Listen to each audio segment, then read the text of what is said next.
Today we had Nizamiye Science Expo 2025 awards ceremony, as well as we had a Science Expo itself. From grade 4 to grade 10, all the learners took part of our expo today, and we had almost around 185 projects. Nizamiye Primary and High School underlined science and mathematics very much. We call ourselves science schools, and it is compulsory all our learners from grade 4 to grade 10 to take part of the Science Expo. That's why today's event was very important for the school culture. I saw so many projects giving solution for the energy problems in South Africa. That gives me hope about our country, which is South Africa. And I saw so many projects solving daily problems. One of the project example, when you have a trolley, all right, and when you approach a step, what you do in that case. My learners solve these issues smartly. And I see so many projects displayed by the little ones, showing that how much they like the science and how much they want to understand the universe. They make me very proud of my learners. I see their love towards the science at my school. My name is Hassan Binda, and today I am going to demonstrate how to extract DNA using simple household materials. I did this because I wanted to demonstrate that you do not need complex ingredients to extract a DNA, but you can use ingredients that you have in your house, and you can use ingredients that you have on a daily basis. So first we prepare the lysis solution. I bet you're wondering what the lysis solution is. The lysis solution consists of 2 tablespoons of dishwashing liquid, 1.5 teaspoons of salt, 1.5 cup of still water. Then we take a Ziploc bag and place the sample fruit inside. After that, we combine the lysis solution with the mashed fruit, as you can see here. We mash for another 2 minutes thoroughly. Then step 4, we filter the mixture using a sieve into a clear glass or clear bowl, etc., like we did here. Then step 5, we slowly pour the chilled isopropyl alcohol down the side of the glass, allowing it to form a separate layer on top, this precipitating the DNA. Then watch as the DNA is supposed to form a web-like cloudy structure, and then you take one wooden stick and gently wind the DNA onto the toothpick, and then you can place it on a plate or etc. My aim was actually to see if it was going to work, because to be honest, I thought that I was going to fail. I wasn't thinking that the results were actually going to come out.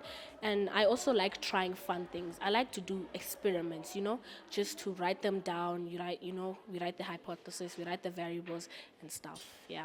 My project is a human-powered electricity generator. It basically works with a cranking wheel, a dynamo, and a USB port. So when you spin the wheel, the electricity is transferred through the rubber band to the dynamo, which then converts that energy into electricity and lights the light bulb. It's not only about lighting the light bulb. We can also charge devices and electronics. Well, because, for example, now we rely on batteries and fossil fuels. And to reduce this, I thought this would be a great idea. Right now, production of batteries is significantly harming the environment. Not just manufacturing them, but also disposing them.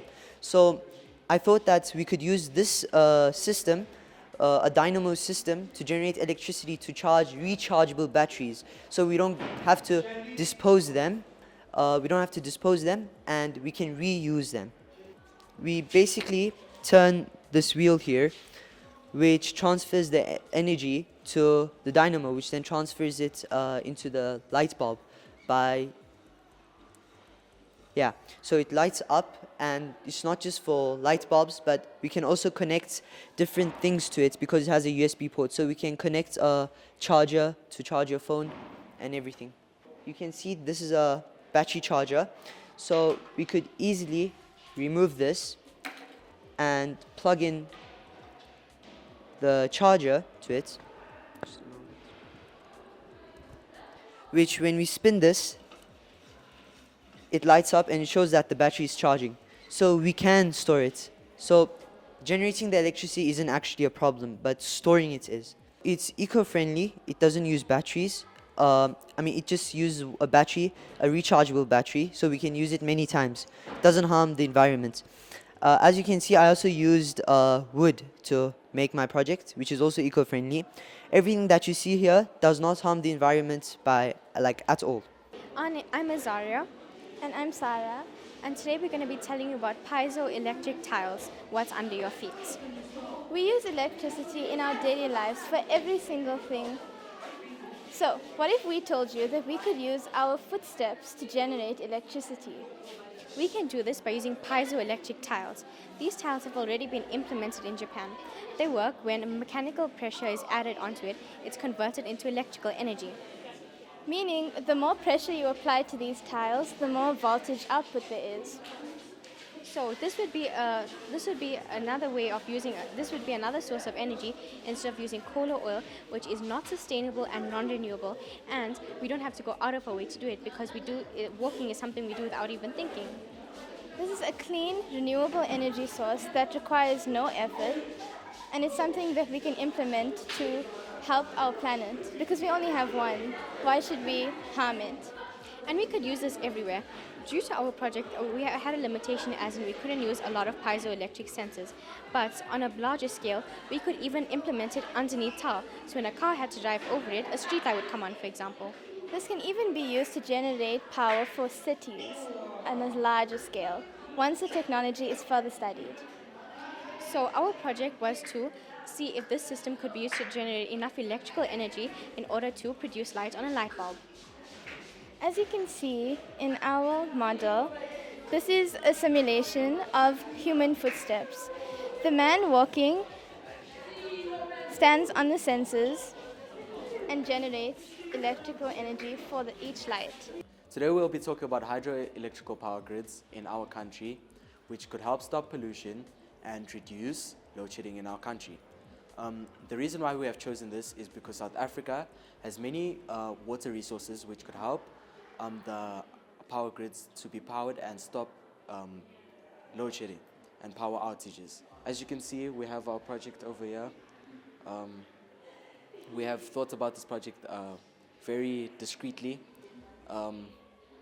because we're thinking of our environment in terms of this, and we were also thinking about our future on the planets and animals and other types of living beings here. Water, it's really easy to find. I can go to any tap now and I can literally open the tap and water will come out.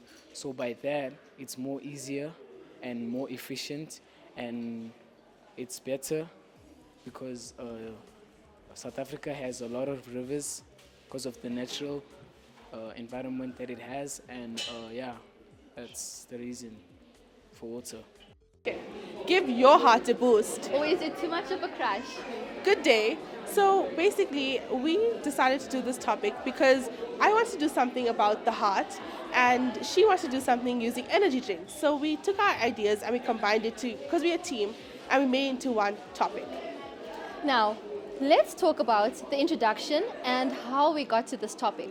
So, firstly, we know that energy drinks are a big part of our modernized world because processed things such as chemicals and chemicals are found in our ingredients, day-to-day ingredients. So therefore, we decided that we would tackle one system in our body, such as the cardiovascular system, and see how it affects the heart specifically. Now, it has a negative boost. Why? Because the ingredients found in each and every one of these drinks, such as the blue dye in each of these energy drinks. So the blue dye is called Blue O1, and that actually affects the artery in your heart. This can lead to heart diseases such as strokes and heart attacks. Now, Zia, what is the problem with these drinks? So the problem is basically that it causes a build-up in your heart, and we will demonstrate that later on. But it causes a build-up in your heart, giving your heart extra energy. So it's like, instead of giving you a little bit of a buzz, it makes your heart do jumping jacks. So your heart is beating really fast. So basically, when you consume energy drinks without a limit, it makes your heart just race faster. And this leads to, like Ramesa said, heart problems, heart strokes, and heart attacks. So our aim was to investigate the effects of energy drinks on the heart for different age groups. So we used 10 to 20 years, 20 to 50 years, and 50 to 80 years. And of course, each of these age groups had different results.